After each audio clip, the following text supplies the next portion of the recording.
지난주까지는 사울의 회심 그리고 사울을 죽이려 하는 유대인들의 이야기 그리고 그 유대인들의 그 살해를 피해서 다메섹에서 바구니 타고 피신했던 그리고 교회 성도들이 사울을 지키기 위해서 고향 다소로 내려보내는 그런 이야기가 이어졌었습니다. 그리고 오늘 본문 사도행전 9장 32절부터는 베드로의 이야기가 다시 시작이 됩니다. 우리 지난주 사울의 이야기가 마무리되는 부분에서 살펴보지 않은 구절이 있는데 사도행전 9장 31절입니다. 그리하여 온 유대와 갈릴리아와 사마리아 교회가 평안하여 든든히 서가고 주를 경외함과 성령의 위로로 진행하여 수가 더 많아지니라. 아멘. 자, 사울이 낙향한 이야기 바로 이어지는 구절인데 지금 읽은 31절 조금 문맥이 매끄럽지 못하다는 거 느껴지십니까? 만약에 사울이 회심하였더라. 사울의 회심을 보고 유대인들이 주님께로 돌아왔더라. 그렇게 이야기가 진행된다면 31절 그리하여 교회가 평안하고 수가 많아진다. 그게 오히려 매끄럽지 않습니까? 그런데 그 이전에 유대인이 사울을 죽이려 했다. 사울이 교회 성도들이 사울을 피신시켰다. 그렇게 얘기가 끝이 났는데 그리하여 교회가 평안하여지더라. 뭔가 매끄럽지 않은 구절이 이어졌던 것을 우리는 주목해야 합니다. 잠깐 우리 사도행전 9장, 10장, 11장 이 흐름을 잠깐 살펴보자면 이 9장에서 이 사울의 이야기가 잠깐 끝이 나고 고향으로 낙향한 사울의 이야기가 끝이 나고 베드로의 이야기가 시작이 됩니다. 그리고 사도행전 11장에 낙향했던 사울이 이 안디옥 교회로 와서 사역을 시작하는 얘기가 나오고요. 그 이후로 이 사도행전의 주요 흐름은 사도 바울에게 그 이야기에 초점이 맞춰집니다. 그 이전에는 뭐 베드로 사울 베드로 사울 이렇게 여러 장면이 전환되었는데 비로소 11장 이후로 사울이 다시 역사의 전면에 등장한 이후로부터는 유대 중심의 초대교회의 이야기에서 벗어나서 그 초점이 이방 교회의 이야기로 변화되는 것을 볼 수가 있습니다.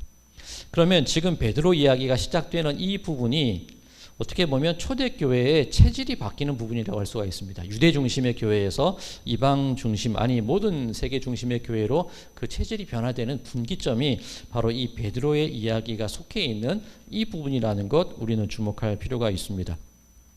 자, 우리 9장 31절 앞서 읽은 부분 제가 다시 읽을 텐데 일부분만 읽겠습니다. 그리하여 온 유대와 갈릴리아와 사마리아 교회가 평안하여.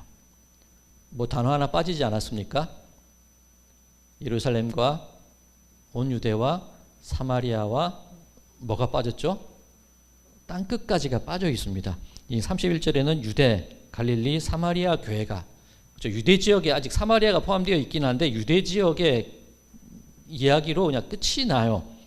그런데 이 사도 바울이 등장하는 사울이 등장하는 사도행전 11장 19절과 20절 잠깐 넘겨보시면 사울의 등장인 모습입니다. 사도행전 11장 19절 20절 그때에 스데반의 일로 일어난 환란으로 말미암아 흩어진 자들이 베니게와 구브로와 안디옥까지 이르러 유대인에게만 말씀을 전하는데 그 중에 구브로와 구레네 몇 사람이 안디옥에 이르러 헬라인에게도 말하여 주 예수를 전파하니. 초점이 바뀌는 게 확실히 느껴지십니까? 이 흐름상 이 베드로 이야기 전까지는 유대 지역에 한정되어 있던 얘기가 지금 나오는 베드로의 이야기를 거치면서 헬라인에게까지 복음이 전해지는 이야기로 확장되는 것을 볼 수가 있습니다. 그렇다면 우리가 지금 오늘 읽어야 될 오늘부터 봐야 될 이 베드로의 이야기 속에는 초대교회가 체질이 개선되는 분기점이 되는 이 유대 중심에서 온 만국을 향하여 그 시선이 확장되어지는 무언가 어떤 중요한 계기가 되는 말씀이 이 베드로의 이야기에 들어있다는 것을 우리는 좀 체크를 해야 되는 겁니다. 자, 그러면 이 베드로의 이야기 오늘 읽은 본문 말씀만 가지고 보면 중풍병자를 치유하고 죽은 여인을 살리는 이야기입니다. 우리는 그동안 이 이야기, 이 나무와 숲을 봐야 되는데 이 나무에 집중해서 기적의 이야기에 많은 우리의 초점을, 우리의 관심을 쏟아왔던 것이 사실입니다. 그럼 조금 넓혀보자고요. 기적이 왜 일어났느냐? 기적 그 자체가 아니라 기적을 통하여 우리에게 보여주시고자 하는 것, 그것을 알자고 몇 번 말씀을 드렸습니다.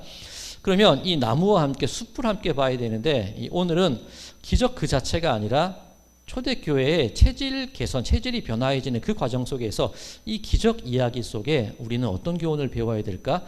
거기에 한번 집중해서 오늘 본문 말씀을 살펴보고자 합니다. 자, 그러기 위해서 먼저 이 베드로의 사역이 어느 장소에서 어느 도시에서 이루어졌는지 그것부터 체크를 한번 해봐야 됩니다. 먼저 오늘 중풍병자를 고친 이야기 32절입니다. 그때에 베드로가 사방으로 두루 다니다가 루다에 사는 성도들에게도 내려갔더니, 처음 이동 장소는 루다입니다. 기억해 두시고요. 자, 중풍병에 걸린 에니아라는 남성을 치유한 이후에 이 도르가라는 여인이 죽은 그 도시로 가게 되지요. 그 도시가 어디냐면 36절 욥바에 다비다라는 여제자가 있으니 그 이름을 번역하면 도르가라. 선행과 구제하는 일이 심히 많더니. 자, 루다에서 어디로 이동했습니까? 욥바로 이동을 했습니다. 자, 이제 다음 주에 살펴봐야 될 것인데 그 다음 베드로가 이동한 곳이 어디냐면 백부장 고넬료의 집이에요. 사도행전 10장 1절 가이사랴에 고넬료라 하는 사람이 있으니 이달리아 부대라 하는 군대의 백부장이라. 자, 가이사랴로 이동하게 되는 것을 볼 수가 있습니다. 그럼 행로 다시 정리해 볼까요? 어디죠? 루다, 욥바, 가이사랴.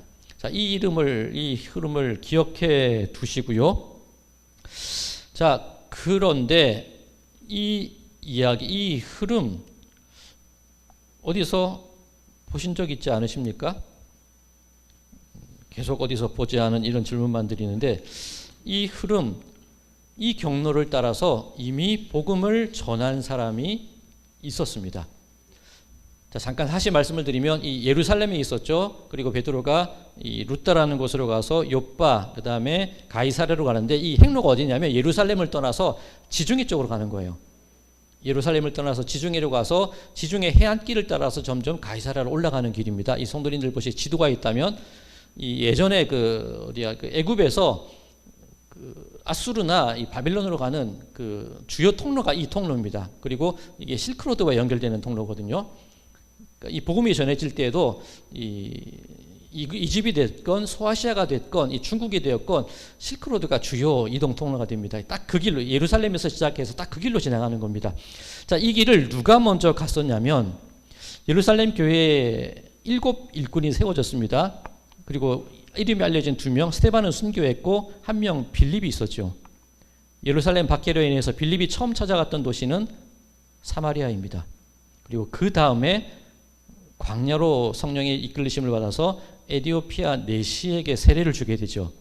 자, 그 이후에 이 빌립의 행적 어떻게 되어 있냐면 좀 돌아가야 됩니다. 사도행전 8장 40절 이 빌립의 행적입니다. 빌립은 아소도에 나타나 여러 성을 지나다니며 복음을 전하고 가이사랴에 이르니라. 자, 아소도가 어디냐면 이 욥바 아래쪽 지중해 해안 도시예요.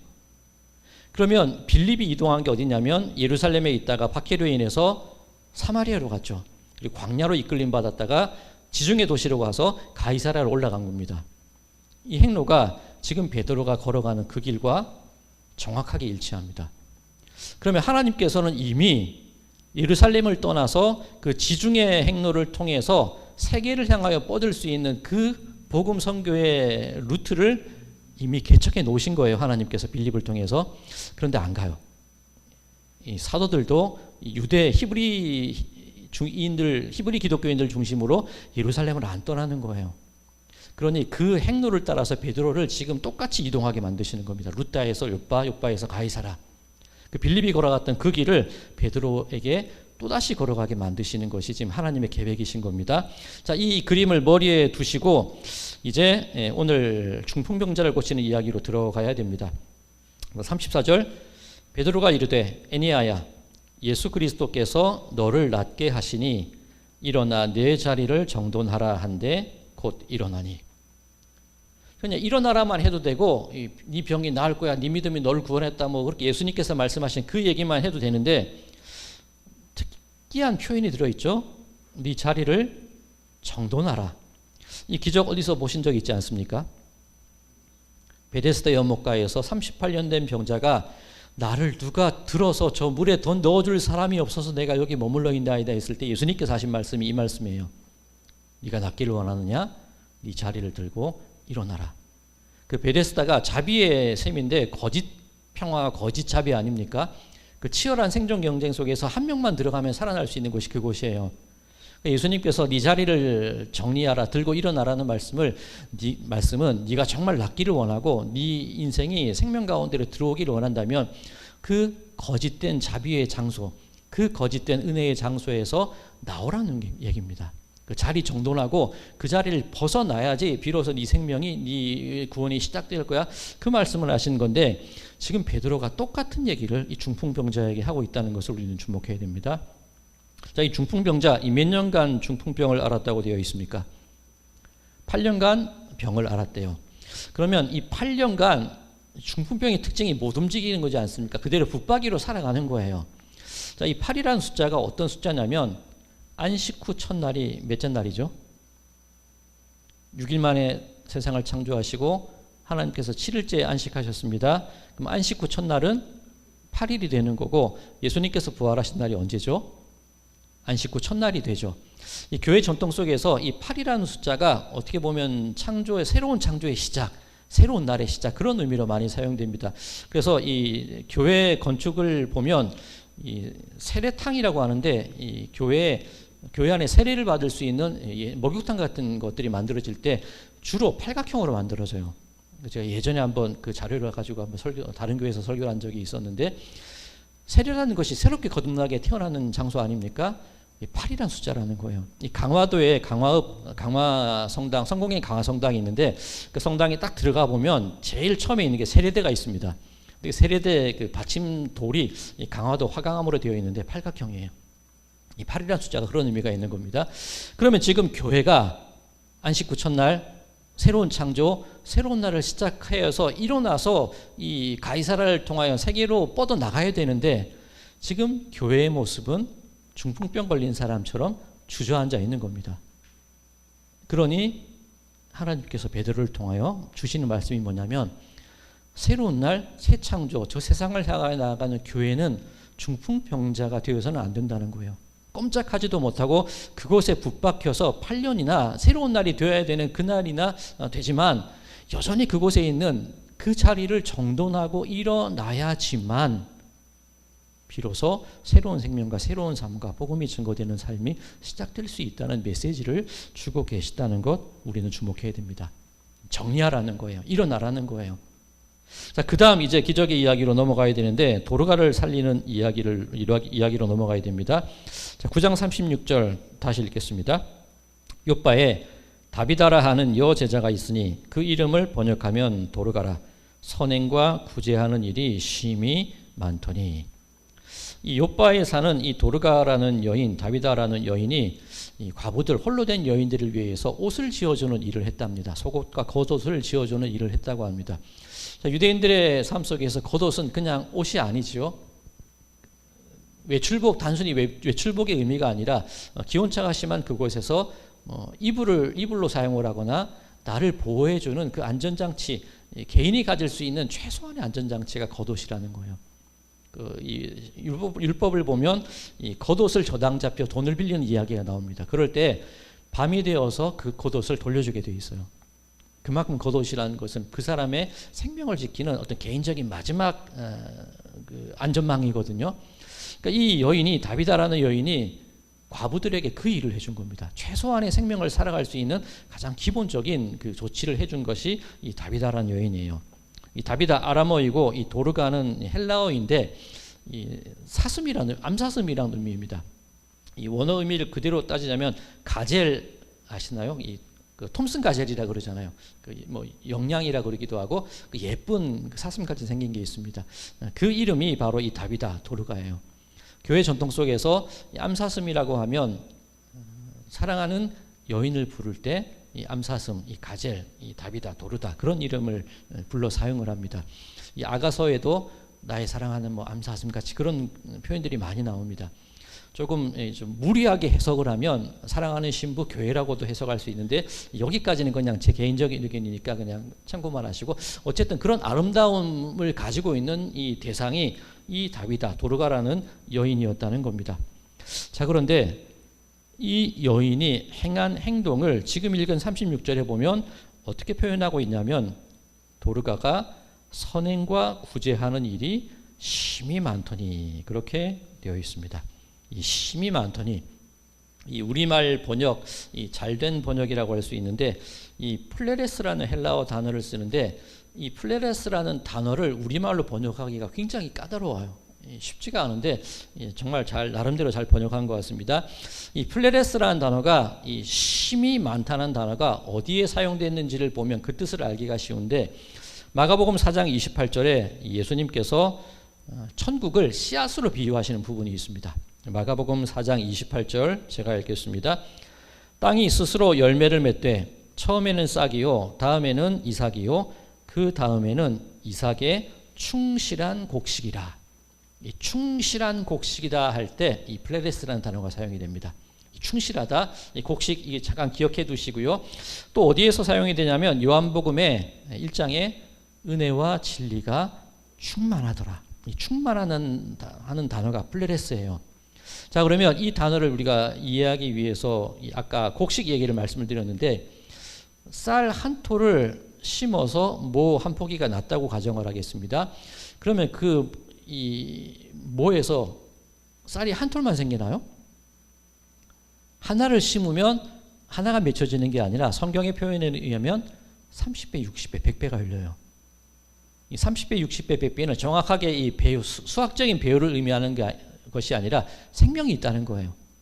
생명이 있다면 하나를 심어도 거기에서 끝나는 것이 아니라 계속 그 생명이 자라고 넘쳐나고 계속 퍼져나가는 것을 의미하는 게 30배, 60배, 100배예요. 이 충실한 곡식이라는 게 그런 의미입니다. 하나를 심었는데 계속 나오는 거야. 쌀알이 계속 퍼져나가는 상태가 충실하다는 의미입니다.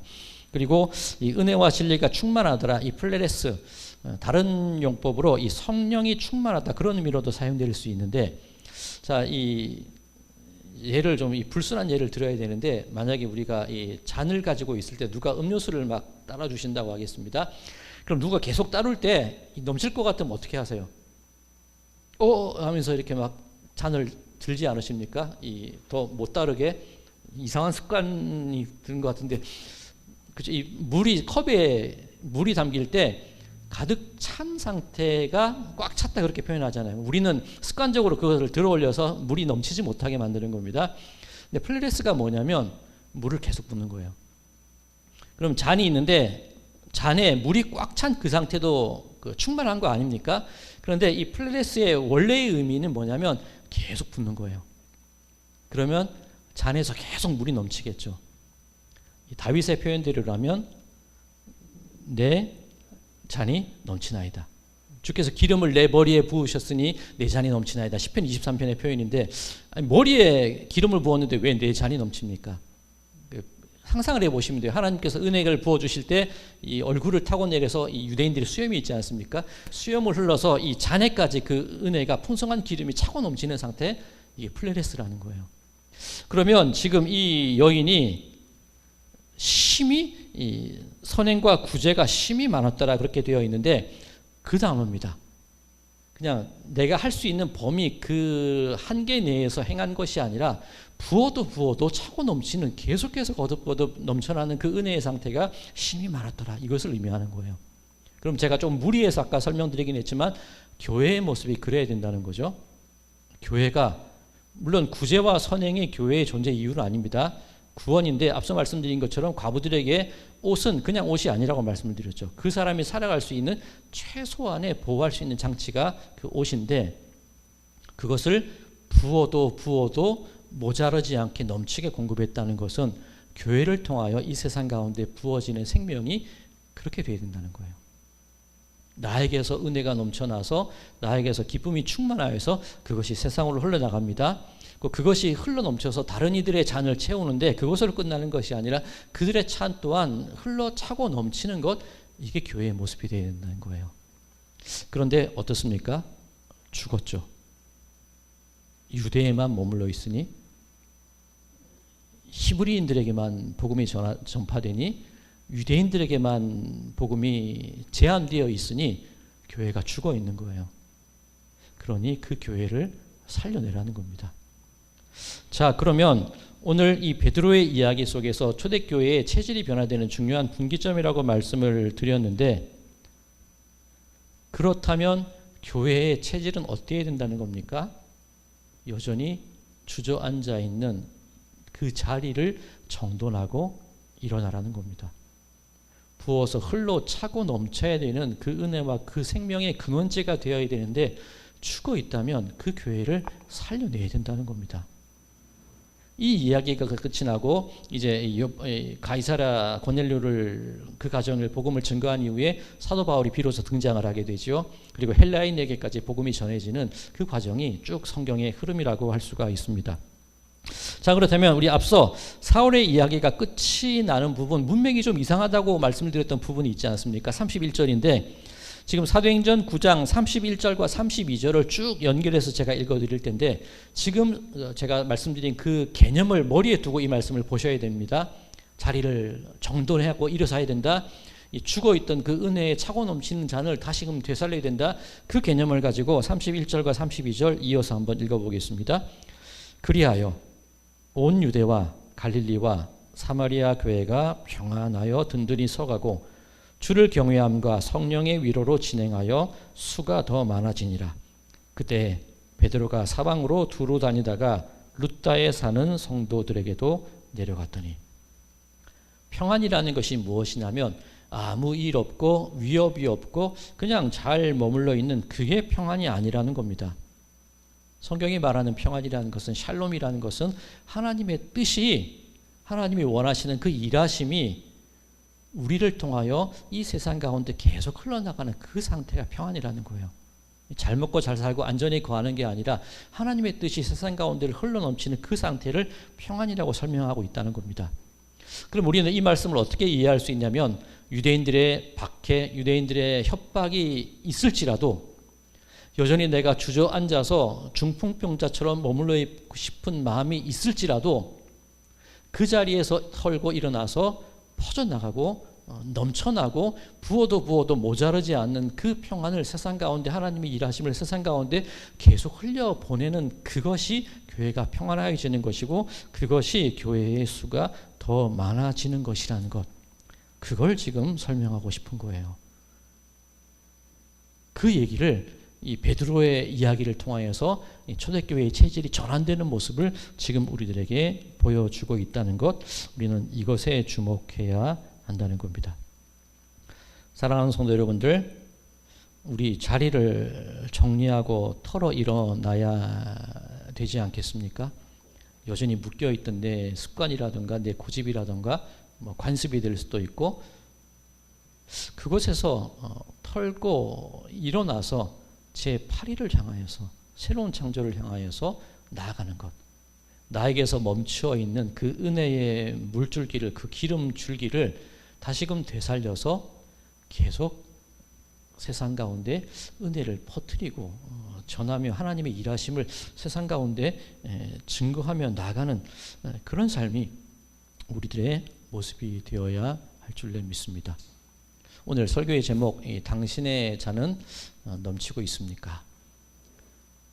나에게서 그 은혜가 끊어진 건 아닌지, 아니면 나에게서 그 은혜가 또다시 넘쳐나고 있는지, 오늘 우리는 스스로 그것에 대한 물음을 나 자신에게, 우리 교회에 물어야 될 줄로 믿습니다. 바라기는 우리 성도님들, 우리 교회, 우리 가정, 우리들의 모든 삶이 내가 그동안 주저앉아 있던 그 자리를 털고 일어나 차고 넘치는 그 은혜를, 그 풍성한 성령의 기름을, 그 구원과 생명의 아름다운 역사들을 세상 가운데로 흘려보내는 그런 귀한 성도의 모습, 하나님의 일하심의 모습으로 살아나가시는 우리 모든 분들의 삶이 되시기를 주님의 이름으로 간절히 축원드립니다.